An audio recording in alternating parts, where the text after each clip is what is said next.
வணக்கம் நண்பர்களே, முக்கிய செய்திகளை இந்த பதிவில் பார்க்க போகிறோம். பாஜக மேலிடம் நயினார் நாகேந்திரனுக்கு டோஸ் விட்டாங்க அப்படின்னு நம்ம ஒரு அப்டேட் பண்ணியிருந்தோம்ல. இப்போது தமிழக மீடியாக்களில் அது 1 by 1 வெளிவர ஆரம்பிச்சிருக்கு. நியூஸ் தமிழ் 24x7 இன்னைக்கு என்ன ரிப்போர்ட் பண்ணியிருக்காங்க தெரியுமா?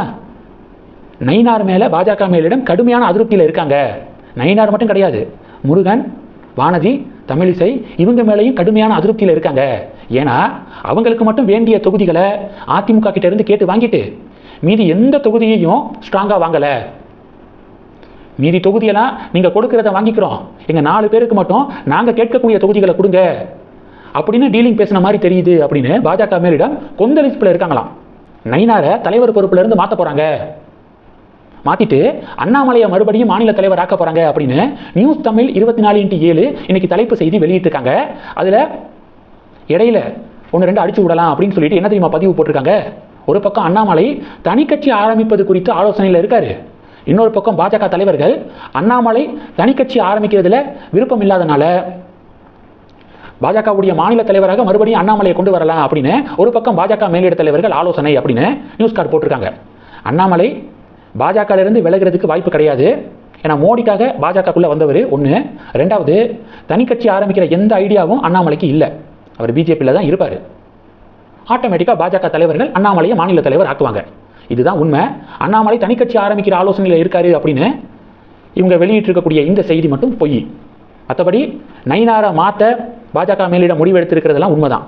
அண்ணாமலையை மறுபடியும் தலைவராக கொண்டு வர போகிறாங்க, அதுவும் உண்மைதான். இது ஒன்று. ரெண்டாவது என்ன பார்க்க போகிறோம்? மோடி நார்வேக்கு போயிருந்தார்.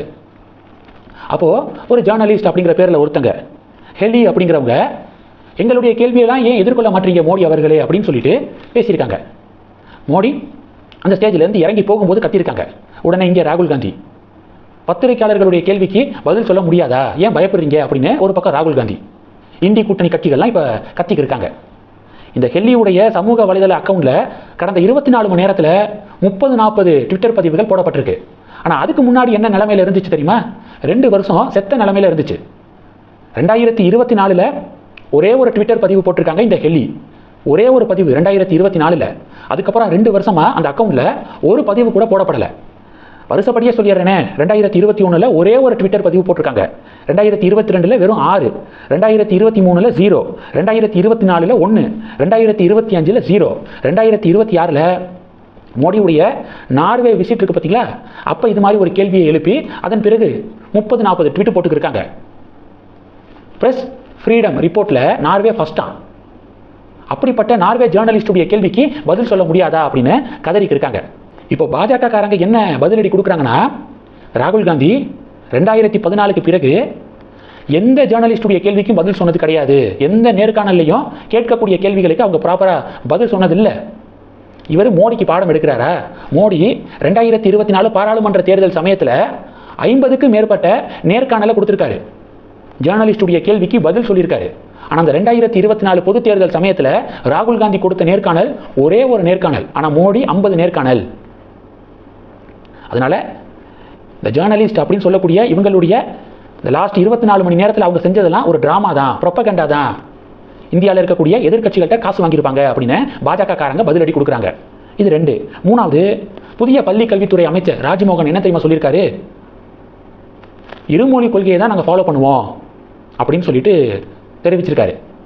ஆனால் இதே ராஜ்மோகன் கடந்த காலத்தில் புதிய கல்விக் கொள்கை வந்தபோது மும்மொழி கொள்கையை ஆதரித்து வீடியோ போட்டார். இப்போது எங்கள் டிவிகேவுடைய கொள்கையும் இருமொழி கொள்கை தான் அப்படின்னு இருமொழி கொள்கைக்கு ஃபேவராக பேசிக்கிருக்காரு.